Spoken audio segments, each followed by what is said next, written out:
Everyone, Radhe Radhe. कैसे हो आप सब? आशा करते हो आप सब बहुत अच्छे होंगे। मैं भी बहुत अच्छी हूँ। बहुत बहुत स्वागत है आप सभी का अपने यूट्यूब चैनल पर। तो अभी जैसे कि फेसबुक और इंस्टाग्राम पर बहुत ऐसे ज्ञानी भरे पड़े हैं जो लोगों को ज्ञान बांटते फिरते आजकल। कभी सास बहू के ऊपर, कभी सास नंद के ऊपर, कभी माँ बेटी के ऊपर। किसका घर तोड़ने में किसका जिम्मेदार है, ये तो कुदरत ही जानती है। कि आज के टाइम में लोग जो दो बातें अपनी होती थी वो घरों के अंदर सुलझाते थे, और आज के टाइम में वो सोशल मीडिया पर आ चुकी है। तो अभी एक चीज़ वायरल हो रही थी, जैसे कि माँ का हाथ होता है बेटी का घर तुड़वाने में, और सबसे ज़्यादा जिम्मेदार माँ होती है। क्यों? वो इसलिए बोल रहे थे कि बेटी माँ को अपने ससुराल की छोटी छोटी बातें बताती हैं, और जो भी लड़ाई झगड़ा होता है वो अपनी माँ को बताती है। देखिए, मैं शुरुआत करती हूँ कुछ ऐसी चीज़ से, किसी को अच्छा लगे या बुरा लगे। देखो, कोई लड़की अगर शादी करके आती है और उसको ससुराल में कोई समझने वाला नहीं है, यहाँ तक कि हस्बैंड भी समझने वाला नहीं है, तो किससे अपने दिल की बात शेयर करेगी? अपनी माँ से करेगी ना।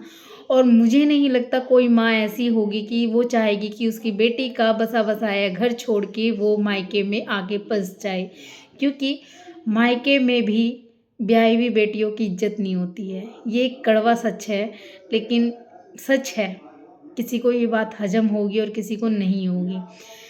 इसीलिए एक पर्सन को दोष देना गलत है।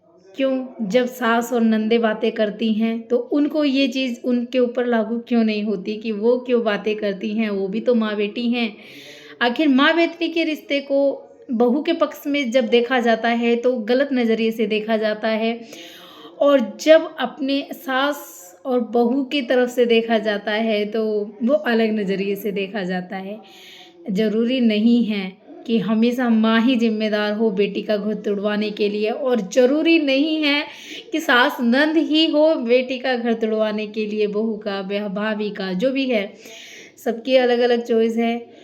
लेकिन मैं सबसे ज़्यादा यहाँ जो रोल मानती हूँ वो अपने हस्बैंड का होता है, जो अपनी वाइफ को समझे, अपनी फैमिली वालों को समझे। अगर फैमिली वाले गलत हैं तो हस्बैंड को साथ देना चाहिए, बोलना चाहिए कि वो गलत है। अगर उस चीज़ के लिए आवाज़ उठाती है तो बहू गलत साबित हो जाती है, और बोला जाता है हमारे बेटे ने कुछ बोला ही नहीं है। तो इसीलिए एक पर्सन को बोलना बेकार है। वो तो बेचारी अपने मन की बातें हल्की करती है अपनी माँ से, और उसको बोल दिया जाता है कि तुम अपनी माँ को घर की सारी बातें बताती हो। ऐसा नहीं है, बिल्कुल भी नहीं है। मुझे नहीं लगता है, क्योंकि हर माँ सलाह ही देना चाहती है। जैसे सास अपने बेटे को सलाह देती है, हर बीच में नाक कड़ाती है, इसी तरीके से माँ भी थोड़ा समझाती है, सब कुछ हैंडल करती है। माँ तो फिर भी चाहती है कि मेरी बेटी के ससुराल वालों की बात कहीं तक ना जाए, और सास सोचती है कि सारे तक जाए। तो इसीलिए थोड़ा सा रिश्तों का फेर बदलिए, थोड़ी समझ से चलिए, सब रिश्ते अपने आप ही सुलझ जाएंगे। अगर उन्हें जितना उलझाओगे वो उतना उलझते जाएंगे। तो धन्यवाद हमारी वीडियो देखने के लिए। आई होप आपको वीडियो अच्छी लगी हो तो प्लीज़ चैनल को लाइक एंड सब्सक्राइब करते जाना। मिलते हैं नई वीडियो के साथ। Bye bye.